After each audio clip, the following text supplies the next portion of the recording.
Supreme court के पूर्व CJI D Y Chandrachud विवादों से घिरे हुए हैं। सीजेआई बनने के बाद से ही उन पर सत्ता पक्ष के प्रति नरम रुख अपनाने के आरोप लगना शुरू हो गए थे।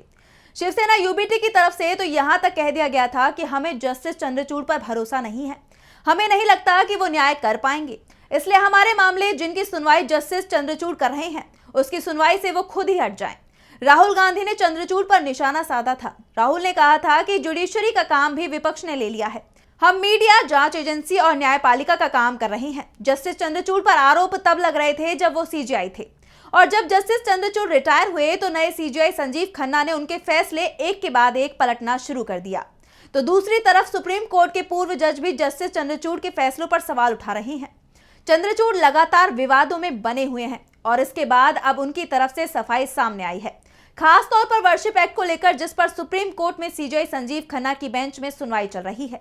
सुप्रीम कोर्ट ने सुनवाई करते हुए साफ निर्देश दिए हैं कि जब तक वो वर्शिप एक्ट पर फैसला नहीं दे देता तब तक देश की किसी भी अदालत में इस तरह के मामले में निचली अदालतें किसी तरह का आदेश जारी नहीं करेंगी। वर्शिप एक्ट को लेकर भी जस्टिस चंद्रचूड़ सवालों में है और अब उन्होंने अपने ऊपर लगने वाले आरोपों पर सफाई दी है। तो क्यों सफाई देने पर मजबूर हुए जस्टिस चंद्रचूड़, इसी पर आज हम अपनी स्पेशल रिपोर्ट में करेंगे बात। नमस्कार, मैं आंचल। पूर्व न्यायाधीश न्यायमूर्ति आरएफ नरीमन ने राम जन्मभूमि बाबरी मस्जिद मामले में सुप्रीम कोर्ट की संवैधानिक पीठ के फैसले पर सवाल उठाए थे। सुप्रीम कोर्ट की 5 जजों की पीठ ने फैसला सुनाया था। उन 5 जजों में एक नाम जस्टिस डीवाई चंद्रचूड़ का भी था, जो बाद में सुप्रीम कोर्ट के सीजेआई बने थे। 2019 में संवैधानिक पीठ ने अयोध्या विवाद में राम मंदिर के पक्ष में फैसला सुनाया था, जिसे जस्टिस नरीमन ने न्याय का उपहास बताया था। उन्होंने कहा था कि मेरा मानना है कि न्याय का सबसे बड़ा उपहास ये है कि इन निर्णयों में पंथ निरपेक्षता को उचित स्थान नहीं दिया गया। कोर्ट ने मस्जिद को ढहाए जाने को गैर कानूनी माना था। इसके बावजूद मंदिर निर्माण के पक्ष में फैसला सुना दिया था। फैसले के समर्थन में जो तर्क कोर्ट ने दिए उस पर भी जस्टिस नरीमन ने सवाल उठाए। जस्टिस नरीमन ने बाबरी मस्जिद विध्वंस मामले में लाल कृष्ण आडवाणी, उमा भारती, साध्वी रितंभरा समेत बीजेपी और वीएचपी के नेताओं को बरी किए जाने पर भी नाराजगी जताई और सीबीआई के जज पर सवाल उठाए, जिसे रिटायर होने के बाद यूपी सरकार की तरफ से बड़ा पद दिया गया था।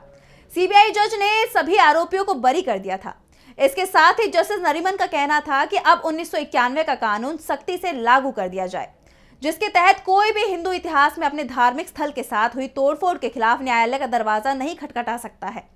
उन्होंने कहा था कि तभी भारत के लोग सहिष्णु हो पाएंगे, नहीं तो देश टकराव के रास्ते पर चला जाएगा। वर्शिप एक्ट का मामला कई बार सीजेआई डीवाई चंद्रचूड़ को भी निशाने पर लेता है और अब जस्टिस चंद्रचूड़ ने इस पर सफाई दी है। उन्होंने कहा कि फैसला सबूतों के विस्तृत विश्लेषण पर आधारित था और अब इस पर कुछ और दावा करना तथ्यात्मक रूप से सही नहीं होगा। अयोध्या विवाद पर जो फैसला आया था वो संवैधानिक पीठ ने एक मत से दिया था। इसका हिस्सा 5 जज थे। एक न्यायाधीश के रूप में मैं भी सामूहिक फैसले का हिस्सेदार था। मैं इस फैसले का एक पक्ष था, इसलिए अब इसकी आलोचना करना या पक्ष लेना मेरा काम नहीं है। अब ये फैसला सार्वजनिक संपत्ति है और इस पर दूसरे ही बात करेंगे।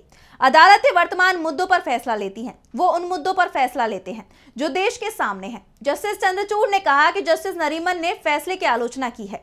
इसका मतलब है कि हिंदुस्तान में धर्मनिरपेक्षता का सिद्धांत अभी जिंदा है, क्योंकि धर्मनिरपेक्षता का एक महत्वपूर्ण सिद्धांत अंतरात्मा की स्वतंत्रता है। जस्टिस नरीमन जो कर रहे हैं वो अपनी अंतरात्मा से कर रहे हैं। देश के नागरिकों के पास चर्चा करने, आलोचना करने और टिप्पणी करने का अधिकार है। जस्टिस चंद्रचूड़ ने कहा कि अयोध्या पर जो फैसला दिया गया था उसमें हर तथ्य को सामने रखा गया था। 1000 पन्नों का ये फैसला था और मैं दावे के साथ कह सकता हूं कि इस फैसले को अधिकांश लोगों ने पूरा नहीं पढ़ा है।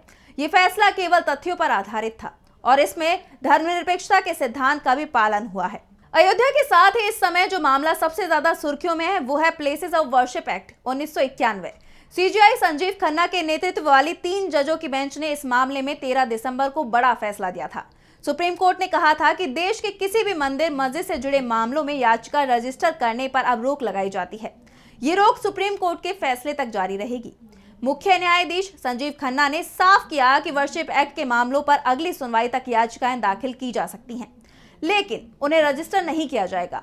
इस समय वर्शिप एक्ट के खिलाफ कुल 9 याचिकाएं दाखिल की जा चुकी हैं। दरअसल वर्शिप एक्ट का मामला 2 साल पहले भी सुप्रीम कोर्ट पहुंचा था। दरअसल वाराणसी की जिला कोर्ट ने ज्ञानवापी के सर्वे के आदेश जारी किए थे। इसे लेकर मुस्लिम पर्सनल लॉ बोर्ड और मस्जिद कमेटी की तरफ से सुप्रीम कोर्ट में याचिका दायर की गई थी। याचिका में कहा गया था कि प्लेसेस ऑफ वर्शिप एक्ट के चलते कोई भी अदालत मंदिर मस्जिद विवाद की सुनवाई नहीं कर सकती। ये वाराणसी जिला कोर्ट का फैसला खारिज किया जाना चाहिए। साथ ही किसी भी कोर्ट में इस तरह के मामले की सुनवाई पर रोक लगाई जानी चाहिए। लेकिन जस्टिस चंद्रचूड़ ने मुस्लिम पक्ष को निचली अदालत में जाने को कहा था और मौखिक टिप्पणी करते हुए कहा था कि वर्शिप एक्ट किसी भी धर्म स्थल में बदलाव की इजाजत नहीं देता है, लेकिन किसी भी धर्म स्थल के चरित्र का पता लगाने से ये नहीं रोकता। इसके बाद मथुरा, संभल, बदायूं, राजस्थान में अजमेर शरीफ दरगाह, मध्य प्रदेश के धार सहित करीब 10 मस्जिदों के सर्वे को लेकर याचिका दाखिल कर दी गई। यह कोर्ट ने याचिका पर सुनवाई करते हुए सर्वे के आदेश भी दे दिए। यूपी के संभल का मामला तो सबसे अलग था, जहां 19 नवंबर 2024 को याचिका दायर हुई। जिस दिन याचिका लगाई गई उस दिन सुनवाई के लिए लिस्ट भी कर ली गई। कुछ ही देर में सुनवाई भी शुरू हो गई। 2.5 घंटे तक एक ही पक्ष की दलीलें सुनी गई, दूसरे पक्ष को नोटिस तक ही नहीं दिया गया और कोर्ट ने मस्जिद के सर्वे के आदेश जारी कर दिए। वैसे ही मामला भी अभी हाई कोर्ट में है, लेकिन अब सुप्रीम कोर्ट ने ही साफ कर दिया है कि जब तक वो वर्शिप एक्ट पर कोई फैसला नहीं सुना दे, कोई भी अदालत धार्मिक विवाद में कोई आदेश जारी नहीं करेगी। ये पूरा विवाद जस्टिस चंद्रचूड़ की टिप्पणी के चलते ही उठा, तो ऐसे में उनसे इस मामले में सवाल भी पूछे गए। तो जवाब देते हुए चंद्रचूड़ ने कहा कि उनकी टिप्पणी सुप्रीम कोर्ट की सुनवाई के दौरान चर्चा का हिस्सा थी और इसे अंतिम निर्णय नहीं माना जा सकता। उन्होंने ये भी कहा कि वर्शिप एक्ट पर उनका कोई विचार नहीं हो सकता, क्योंकि यह मामला अभी सुप्रीम कोर्ट में चल रहा है और इस पर कुछ भी कहना अनुचित होगा। चंद्रचूड़ ने सफाई देते हुए कहा कि कोर्ट की सुनवाई के दौरान जो चर्चाएं होती हैं, उन्हें केवल विचार विमर्श का हिस्सा माना जाना चाहिए। जज को सच्चाई सामने लाने के लिए वकीलों से सवाल पूछने पड़ते हैं और ये प्रक्रिया जरूरी होती है। अदालत की टिप्पणियों को अंतिम निर्णय से जोड़ना गलत है। जब तक जज का अंतिम आदेश न लिखा जाए, तब तक उस टिप्पणी का कोई अधिकार नहीं।